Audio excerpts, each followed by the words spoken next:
Bismillahirrahmanirrahim. Assalamualaikum warahmatullahi wabarakatuh. Kami dari kelompok 1 mata kuliah SKI yang beranggotakan saya sendiri, Alumni Dayatus Solihah, dan teman saya Duki Ardiansyah. Di sini kami akan mempresentasikan makalah kami mengenai Islam pada masa Nabi Muhammad SAW. Nah, langsung saja. Dahulu bangsa Arab sebelum kedatangannya Islam, mereka itu menyembah berhala. Mereka itu meyakini bahwa berhala itu sebagai Tuhan mereka. Selain menyembah berhala, mereka itu juga menyembah agama Nasrani, Yahudi, dan Majusi. Nabi Muhammad SAW lahir pada tanggal 12 Rabiul Awal, pada saat itu bertepatan dengan tahun gajah, atau tanggal 20 April 571 Masehi, yang mana pada ketika Nabi Muhammad SAW lahir dinamakan tahun gajah itu karena pada masa itu tentara Ethiopia yang merupakan pasukan gajah pemimpin gubernur Abraha, mereka itu menyerang Mekah untuk meruntuhkan Ka'bah. Namun penyerangan mereka itu mengalami kegagalan karena Allah telah mengirimkan burung ababil untuk menghentikan penyerangan Abraha tersebut. Akhirnya penyerangan tersebut mengalami kegagalan.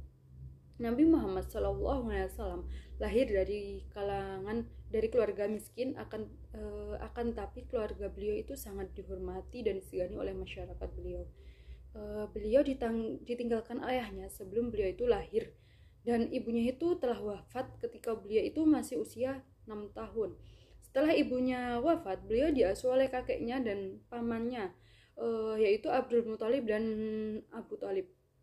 Pada umur 12 tahun, Nabi Muhammad SAW sudah mengenal perdagangan, karena pada saat itu beliau itu telah diajak pamannya untuk berdagang ke negeri Syam. Dari pengalamannya beliau itu berdagang, maka setelah beranjak dewasa beliau itu punya keinginan dan berusaha berdagang dengan membawa barang dagangnya Khadijah. Khadijah itu seorang saudagar wanita yang pada akhirnya itu menjadi istri Nabi Muhammad SAW.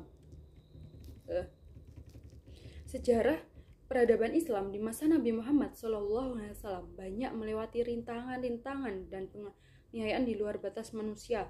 Namun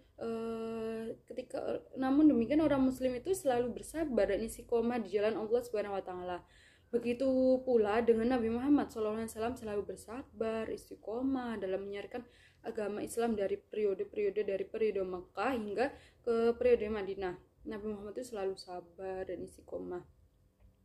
Nabi Muhammad SAW bukan hanya sebagai seorang Rasulullah yang diutus untuk menyebarkan agama Islam saja, melainkan beliau itu juga sebagai pemimpin negara yang pandai dalam berpolitik, sebagai seorang panglima perang, serta seorang administrator yang mahir. Hanya dalam kurun waktu singkat Rasulullah bisa menaklukkan seluruh jazirah Arab. Nabi Muhammad SAW tiap tahunnya melakukan 3 tahapan dakwah, yaitu yang pertama dengan dakwah secara sembunyi-sembunyi, yaitu pada awal mulanya Nabi Muhammad SAW mengenalkan Islam kepada orang yang paling dekat dengan beliau. Beliau itu mengenalkan agama Islam yang pertama kepada keluarganya, sahabat-sahabat qarib beliau, yang mana mereka itu bisa disebut dengan as-sabiquna awalun, atau orang yang pertama masuk Islam, atau orang yang terdahulu yang masuk Islam. Yang tahapan yang kedua yaitu secara terang-terangan, yaitu sekitar tahun 613 Masehi, 3 tahun setelah Islam disebarkan secara sembunyi-sembunyi, Nabi Muhammad SAW mulai melakukan penyebaran Islam secara terbuka, yaitu kepada masyarakat Mekah. Respon yang diterima oleh masyarakat Mekah itu sangat keras dan masif, karena disebabkan ajaran Islam yang dibawa oleh Nabi Muhammad SAW itu bertentangan dengan apa yang sudah menjadi budaya dan pola pikir masyarakat Mekah pada saat itu. Seorang pemimpin Mekah, Abu Jahal, menyatakan bahwa Muhammad adalah orang gila yang merusak tatanan hidup orang Mekah.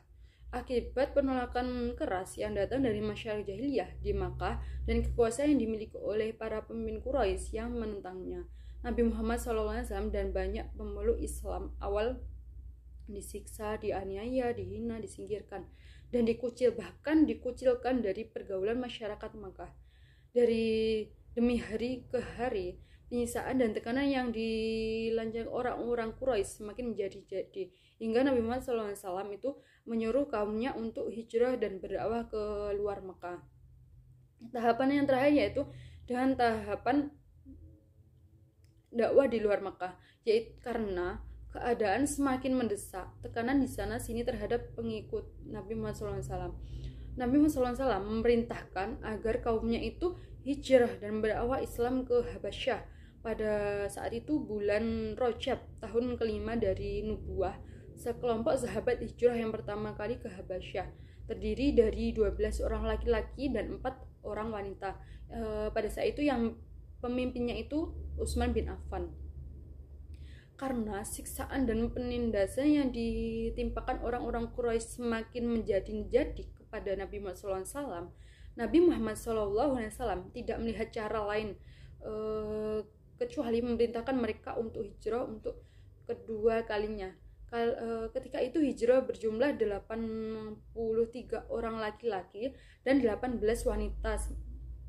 Sementara itu Rasulullah SAW pada saat itu tetap berada di Mekah untuk terus mendakwahkan agama Islam buat penduduk Mekah.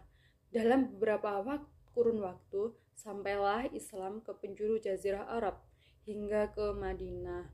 Nah, Islam di Madinah itu disambut baik dan dari penduduknya, oleh penduduk. Dakwah Nabi Muhammad SAW berhasil di bumi Yasrib. Semua ketentuan Allah membuat Islam semakin bercahaya dan bersinar. Akan melanjutkan presentasi yang periode Madinah. Sebab utama Rasulullah dan sahabat hijrah dari Mekah dan Madinah yaitu ada 3. Yang pertama karena perbedaan iklim. Perbedaan iklim di kedua kota mempercepat dilakukannya hijrah. Iklim Madinah lembut dan watak rakyatnya yang tenang sangat mendorong penyebaran dan pengembangan agama Islam, sedangkan di kota Mekah sebaliknya. Yang kedua, Nabi pada umumnya tidak dihormati di negara-negaranya, sehingga Nabi Muhammad pun tidak diterima oleh kaumnya sendiri. Yang ketiga, tantangan yang Nabi hadapi tidak sekeras di Mekah. Dalam periode ini, pengembangan Islam lebih ditekankan pada dasar-dasar pendidikan masyarakat Islam dan pendidikan sosial masyarakat. Oleh karena itu, Nabi kemudian meletakkan dasar-dasar masyarakat Islam di Madinah sebagai berikut. Yang pertama, mendirikan masjid. Tujuan Rasulullah mendirikan masjid ialah untuk mempersatukan umat Islam dalam suatu majelis, sehingga di majelis ini umat Islam bisa bersama-sama melaksanakan sholat berjamaah secara teratur, mengadili perkara-perkara dan musyawarah. Masjid ini memegang peranan penting untuk mempersatukan kaum muslimin dan mempererat tali ukhuwah Islamiyah. Yang kedua, mempersatukan antara kaum Ansor dan kaum Muhajirin. Rasulullah Shallallahu Alaihi Wasallam mempersatukan keluarga-keluarga Islam yang terdiri dari Muhajirin dan Ansor dengan cara mempersaudarakan kedua golongan ini.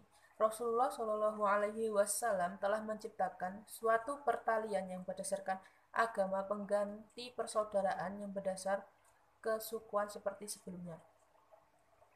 Jadi perjanjian saling membantu antar sesama kaum muslimin dan bukan muslimin.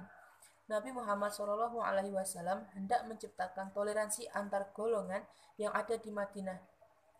Oleh karena itu, Nabi membuat perjanjian antara kaum muslimin dan non-muslimin.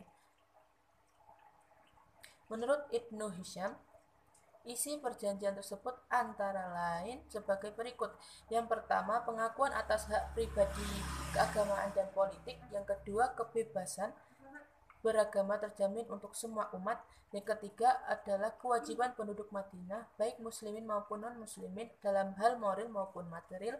Mereka harus bahu-membahu menangkis semua serangan terhadap kota mereka atau Madinah. Rasulullah selanjutnya yang D yaitu meletakkan dasar-dasar politik, ekonomi, dan sosial untuk masyarakat baru.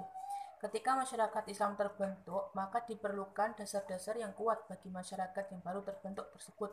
Oleh karena itu, ayat-ayat Al-Quran yang diturunkan dalam periode ini terutama ditujukan kepada pembinaan hukum. Ayat-ayat ini kemudian diberi penjelasan oleh Rasulullah, baik dengan lisan maupun dengan perbuatan beliau, sehingga terdapat dua sumber hukum dalam Islam, yaitu Al-Quran dan hadis. Dari kedua hukum Islam tersebut dapat suatu sistem untuk bidang politik, yaitu sistem musyawarah, dan untuk bidang ekonomi dititikberatkan pada jaminan keadilan sosial, serta dalam bidang kemasyarakatan diletakkan pula dasar-dasar persamaan derajat antara masyarakat atau manusia dengan penekanan bahwa yang menentukan derajat manusia adalah ketakwaan. Selanjutnya yang E yaitu mengadakan perjanjian dengan seluruh penduduk Madinah baik yang sudah masuk Islam maupun yang belum masuk Islam. Perjanjian ini dikenal dengan Piagam Madinah yang berisi undang-undang, dikenal dengan Konstitusi Madinah. Konstitusi ini secara garis besar menyangkut masalah-masalah yang berkaitan dengan seluruh aspek kehidupan, yaitu bidang politik, bidang keamanan, bidang sosial, bidang ekonomi, dan bidang keagamaan. Adapun penjabaran dari piagam ini yang dijadikan sebagai dasar dalam membina masyarakat Islam baru dibentuk Rasulullah Shallallahu Alaihi Wasallam. Beberapa prinsip yaitu al-ukhuwah, al-musawah, al-tasamuh, al-ta'awun, al-tasyawur, dan yang terakhir al-adalah. Sekian presentasi dari kami. Apabila ada kurangnya kami mohon maaf. Wassalamualaikum warahmatullahi wabarakatuh.